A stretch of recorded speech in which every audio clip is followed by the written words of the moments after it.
ถาดผู้สี่ที่รองพระบาง2 คน5,000กิบสำหรับคนลาวมาต่างประเทศคนหนึ่ง2,000กิบ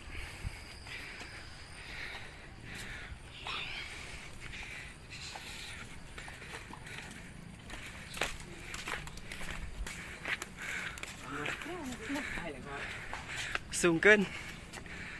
ครั้งแรกที่ได้มา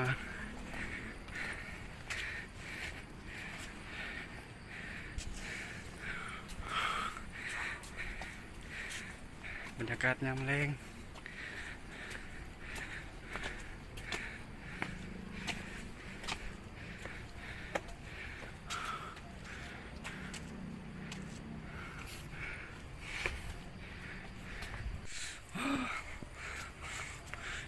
เกี่ยวจากมาฮอดแล้วก็ขึ้นมาอีก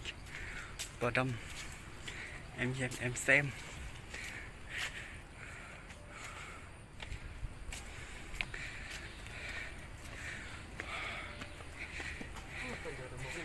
เอ็กซิเป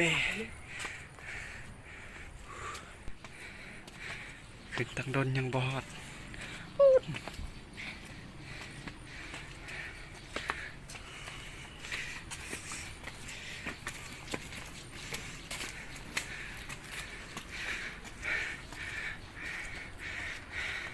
สิพาก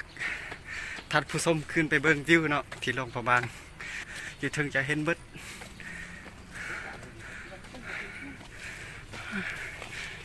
ไง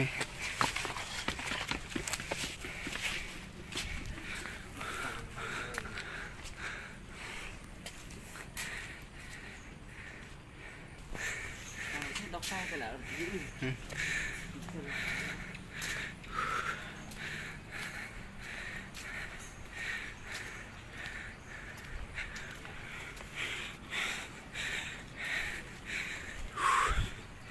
อยากโดนใส่เต้นนะแค่นั้น ไปกับป้าไป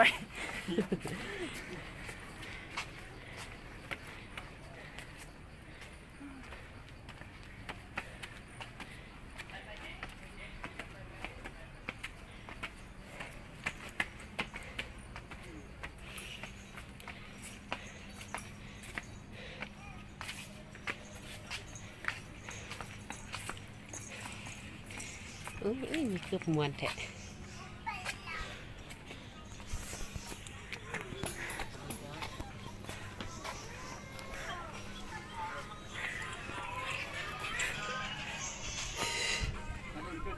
ฮะขึ้นเดี๋ยวเราโง่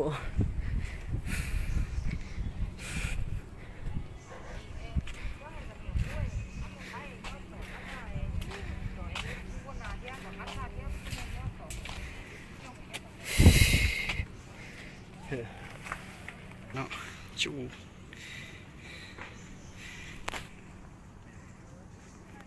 เอาคือมัวแล้ว